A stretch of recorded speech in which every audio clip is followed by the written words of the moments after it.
మంజూరైంది. అప్పుడే ఒక 80% work complete అయిపోయింది. అయితే ఈ హాస్పిటల్కు స్టాఫ్ అలాట్మెంట్ కూడా జరిగింది అధ్యక్ష.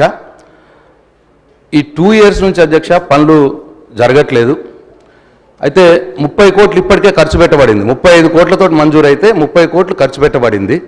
ఇంకొక 5 కోట్లు అంటే పాత ఖర్చు పెట్టిన దాంట్లో బిల్స్ ఇవ్వడం, ఇంకొక 5 కోట్లు దానికి విడుదల చేస్తే అది కంప్లీట్ అయిపోతుంది. ఎందుకంటే 2 years నుంచి స్టాఫ్ కూడా ఎక్కడెక్కడ వేరే హాస్పిటల్స్లో పనిచేస్తూ ఉన్నారు.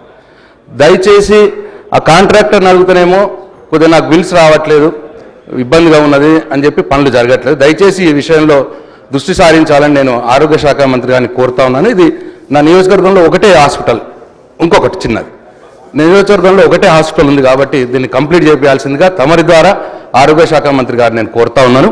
అట్లనే సేమ్ భూమగల్ మున్సిపాలిటీలో అధ్యక్ష ఈ integrated veg and non veg market కూడా అప్పుడు మంజూరు చేసుకోవడం జరిగింది 3.5 కోట్లతోటి.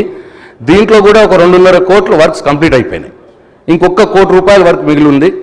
అది కూడా కాంట్రాక్టర్ పాపం 60 లక్షలు 70 లక్షలు బిల్ రావాలి అని చెప్పి అది ఆపినాడు.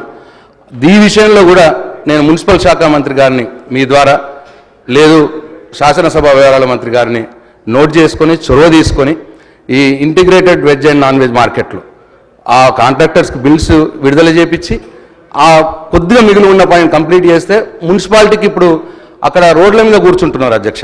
మార్కెట్లో అంతా కూడా మార్కెట్ లేక రోడ్ల మీద కూర్చొని ఇబ్బంది జరుగుతున్నారు టౌన్ ప్రజలకి. ఈ 2 విషయాలు దయచేసి భీమగల్ మున్సిపాలిటీలో 100 పడకల ఆసుపత్రి, veg and non veg market తొందరగా పూర్తి చేయించేలా నేను ఈ ప్రభుత్వాన్ని మీ ద్వారా కోరుతా ఉన్నాను అధ్యక్ష. అధ్యక్ష, భీమగల్కు సంబంధించిన 100 పడకల హాస్పిటల్ 80% కంప్లీట్ అని గౌరవ సభ్యులు తెలియజేశారు అధ్యక్ష.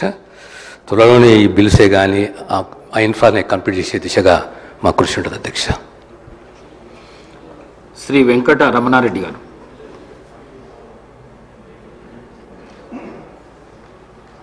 అధ్యక్ష,